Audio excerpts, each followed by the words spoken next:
Stop building for a buyer that doesn't exist. Most B2B marketing is built for a rational buyer, one who actually reads your content, who compares features, who evaluates ROI and makes a rational decision or a logical decision. But that buyer is a myth. Real buyers are managing fear. They're managing office politics, career risks, the pressure of making a call that could either make them look brilliant or get them fired. They're worried about what happens if this doesn't work, and their name is attached to it. When your marketing ignores that reality, when it speaks to the logical buyer and ignores the human one, it doesn't matter how much you're spending on SEO or paid or content, you're talking to the wrong version of your buyer. The fix isn't a better tactic, it's understanding who you're actually talking to. I'm going to walk you through 10 research tactics that we use at Stratabeat as a way of thinking about your buyer in a way that most marketing teams never get to. At Stratabeat, we're a B2B SEO, GEO, and content marketing agency. And audience intelligence is the foundation of every engagement that we run. Before we write a single word, before we recommend a single tactic, this is the work that we do first. It's why a financial services client achieved a record-breaking quarter and then doubled their sales pipeline the following quarter. It's why a B2B fintech grew booked sales meetings by 70.9% year over year. It's why an AI SaaS company went from near zero organic presence to organic outperforming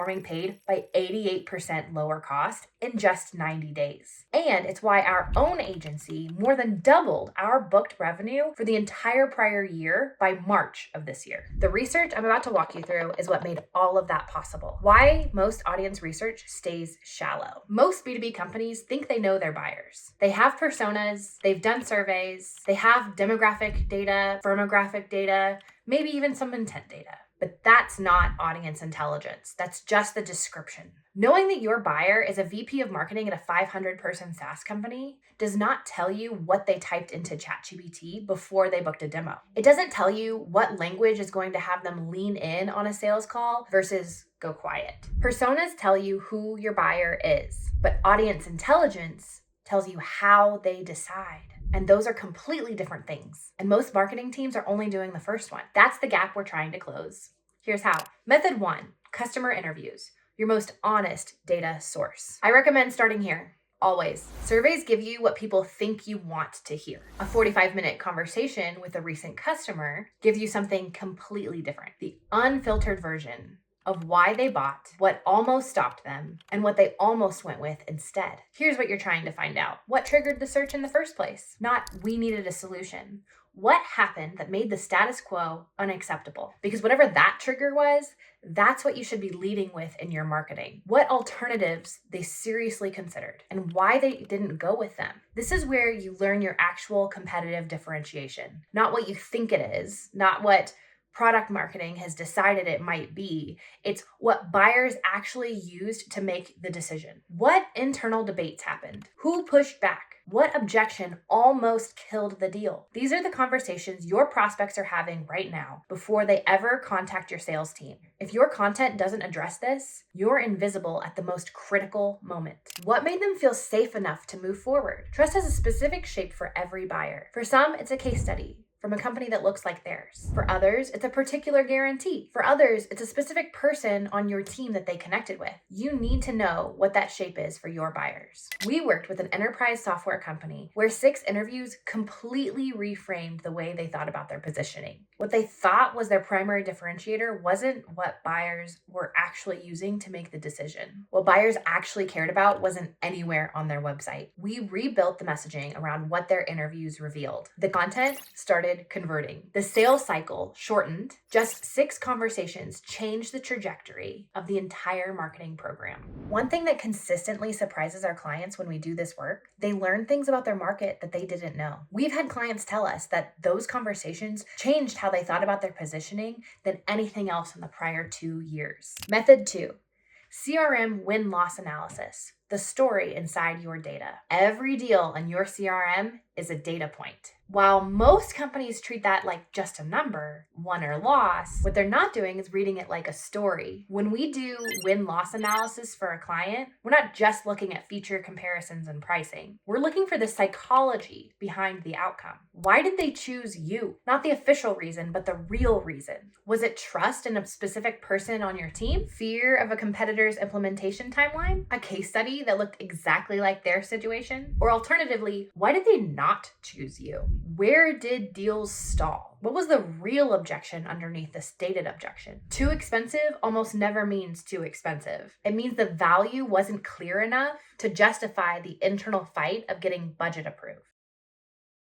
Where did deals die silently? The ones where the prospect just went quiet. Those are often the most revealing because they reveal the gap between what marketing promised and where the sales process actually delivered. When you tag your CRM data this way, not just win-loss, but why and where the friction was, patterns start to emerge. You start to see your strongest differentiators. You start to see which objections you're not handling well. And you start to see which types of buyers close fast and which ones almost never do, which changes how you qualify and how you focus. A B2B fintech client we work with grew sales meetings 70.9% and new won revenue 37.2% year over year. A big part of what drove that is understanding the real reason deals were stalling, not the stated objection, but the underlying one. That insight came from digging deeper than most teams do. The insights are almost always there. It just takes reading the CRM data like a story instead of a scoreboard. Method 3, churn interviews.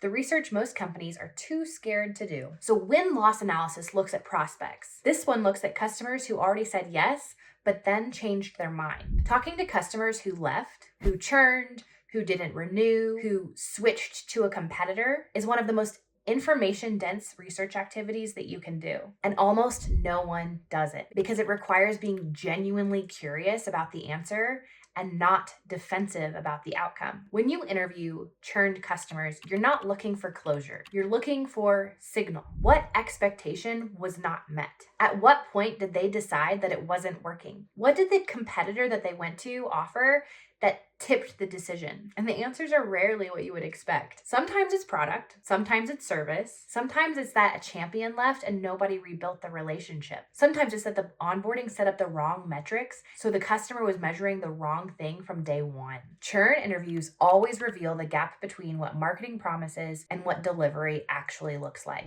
That gap, when it exists, is almost always a messaging problem as much as it is a product problem. If buyers are coming in with an expectation that your product can't meet, that's marketing's responsibility to fix. One churned interview can be worth more than 100 survey responses. You just have to be willing to have the conversation without getting defensive.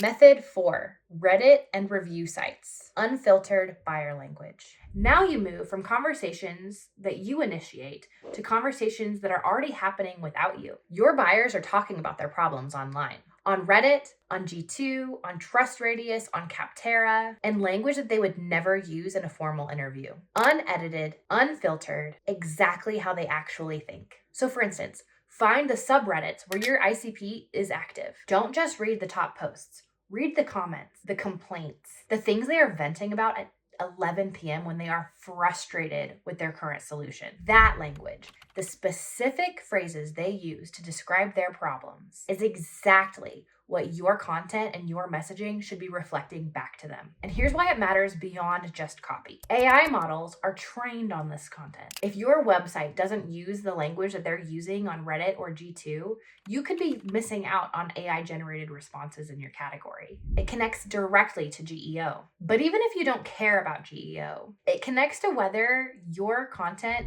sounds like it was written by someone who gets it or someone who works in marketing. Next, let's talk about review sites. G2, TrustRadius, Capterra, etc. Read your reviews and your competitors' reviews. The patterns in what customers praise and what they criticize is a gold mine. The specific phrases people use to describe what they were looking for before they bought, that's your SEO and your positioning and your ad copy right there in your buyer's own words. What you're building from all of this is a language map. The gap between how your company describes itself and how your buyers talk about what they actually need, that gap is usually where the problem lies. We did this for an AI voice SaaS that was heavily dependent on paid search and struggling to get organic traction.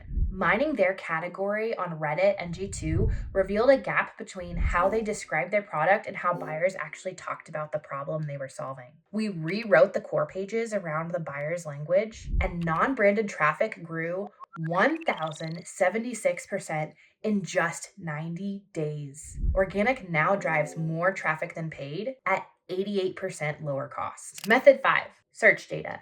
How buyers articulate their own problems. Reddit and review sites tell you what buyers say to each other. Search data tells you what they say when no one's listening. When someone types a query into Google, they're not performing, and they're not trying to impress anyone. They're describing their problem in the most natural language that they have. That makes search data one of the purest windows of buyer psychology that you can access. And what you're mining here isn't just keywords, it's thought patterns. Look at the questions they're asking. How do I know if this is failing? What happens when this problem gets worse? Is this category worth it for small teams? These questions reveal the stage of awareness, the level of urgency, and the specific fears driving the search. Long tail queries are especially valuable. Best category software for specific industry without long implementation tells you the buyer has been burned before. Alternatives to incumbent for mid-market tells you they're already in evaluation mode and what they're moving away from. How do I convince my CFO to invest in this category? Tells you exactly who the internal blocker is and what argument you need to arm your champion with. The language most people use in search becomes your content language, not just for SEO, but for everything. Your headlines, your email subject lines, your sales deck copy. When the words match the way buyers think, everything performs better. Method 6, LinkedIn audience intelligence. What your buyers publish and engage with. Your buyers are telling you what they care about every time they post, comment, or engage on LinkedIn. Most marketing teams watch this happen, but they don't treat it as research. Look at what your ICP is posting about. Not just the top level content, what they're sharing, what they're commenting on, what posts in your space are generating the most engagement versus polite applause. The topics that generate long comment threads from people who look like your buyers are telling you what's actually on their minds. Look at the language they use when they describe their own challenges. The VP of marketing writing about how their pipeline is unpredictable is using that specific word for a reason. And that word belongs in your marketing. A director of demand gen posting about the pressure from leadership to prove more ROI is handing you a headline.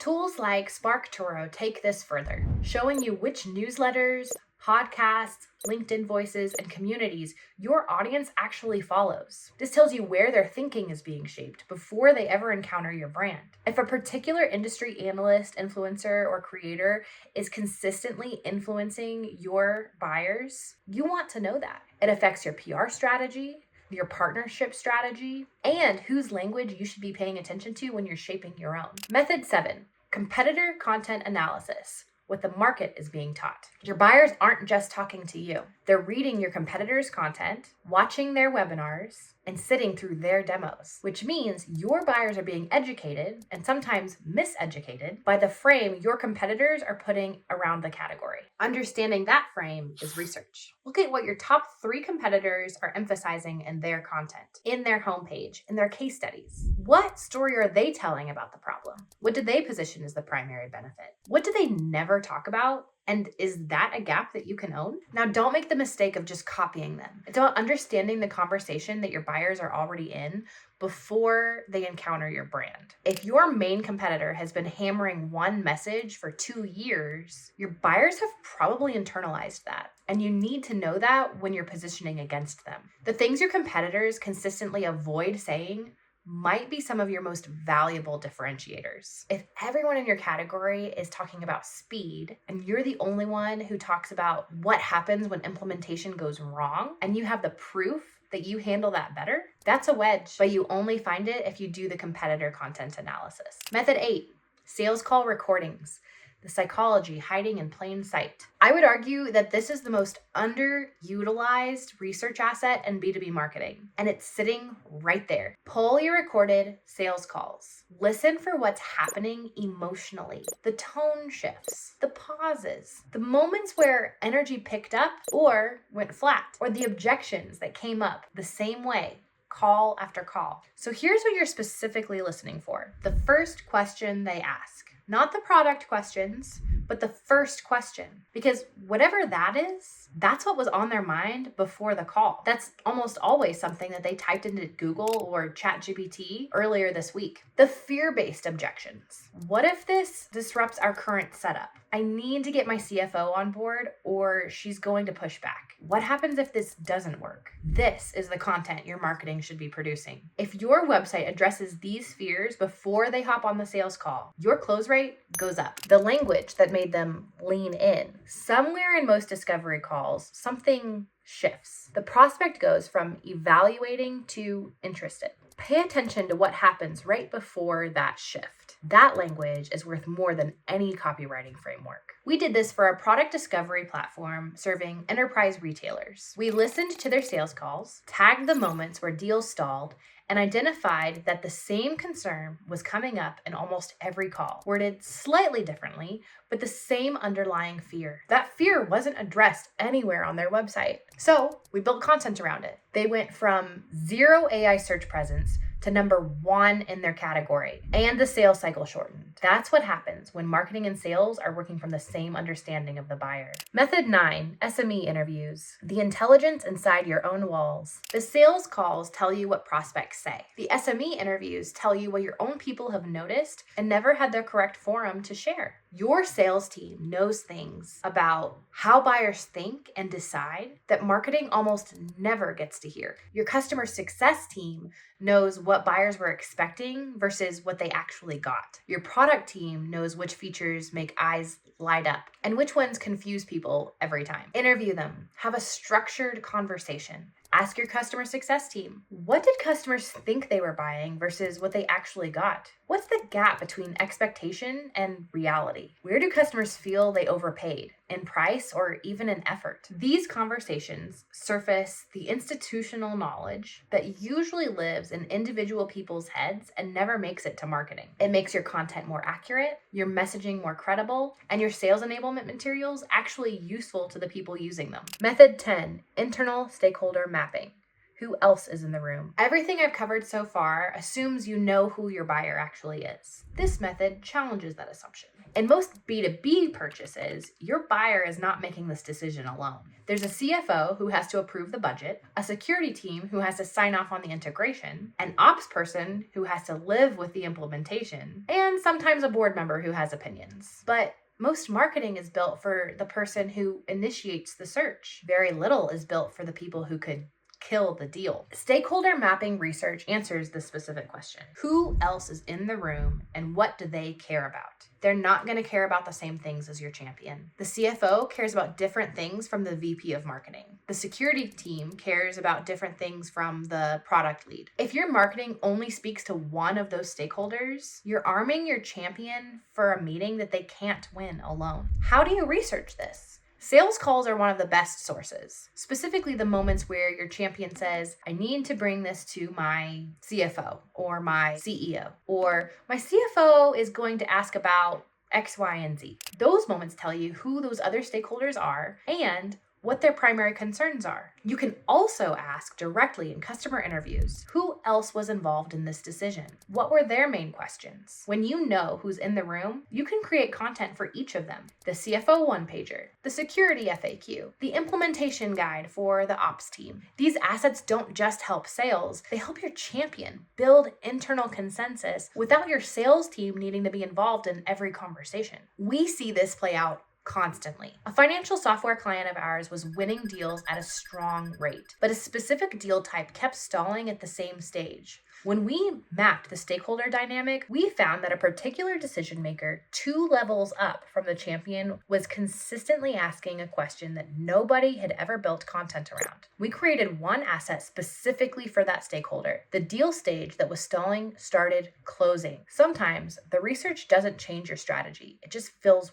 one specific gap that was costing you deals. The deals that stall aren't usually stalling because your champion changed their mind. They're stalling because your champion walked into a room without the right materials they needed and couldn't answer the questions that came up. Stakeholder mapping research is how you fix this. before it costs you the deal. What changes when you do this? When you build your marketing on this level of audience intelligence, not demographics, not personas, but actual human psychology, a few things happen that don't happen otherwise. Your content converts better because it's addressing the real questions in the real language at the real moment of the decision. A buyer reads a piece of content and thinks, this is exactly what I was trying to figure out. And that feeling is what moves them forward. Your sales cycle shortens because by the time a buyer talks to your sales team, they've already encountered your thinking. They've read the content that addresses their exact concerns. They're not starting from zero. They're picking up a conversation that's already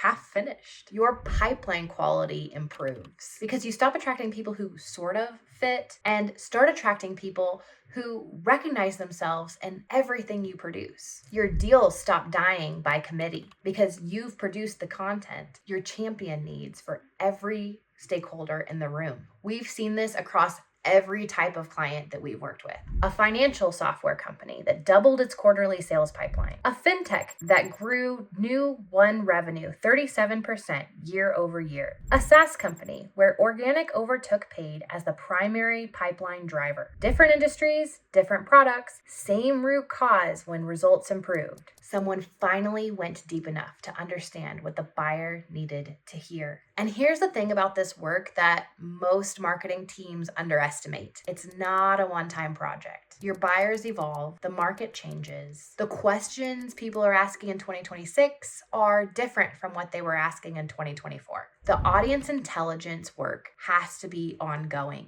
We make this the foundation of everything we do at Stratabeat. Before we write a word of content, before we optimize a single page, before we recommend a single tactic, we do this work because every other decision depends on it. When you understand your buyer at this level, marketing stops feeling like guesswork. The right messages go to the right person at the right moment. And that's when growth happens. Too many B2B marketing programs underperform because they're built on a surface level understanding of the buyer. The companies that close more, faster, and with less friction, they know something others don't. They know what their buyer is afraid of. They know the internal conversations going on before anyone picks up the phone. And they know the language that makes people feel understood rather than sold to. And all of this knowledge comes from doing the work that I just walked you through. If you want to talk about what this can look like for your market or your buyers, we offer a free strategy call. The link is in the description. And if this was useful, I hope you subscribe. We talk about SEO, GEO, content marketing, and the psychology behind B2B marketing and what actually drives pipeline.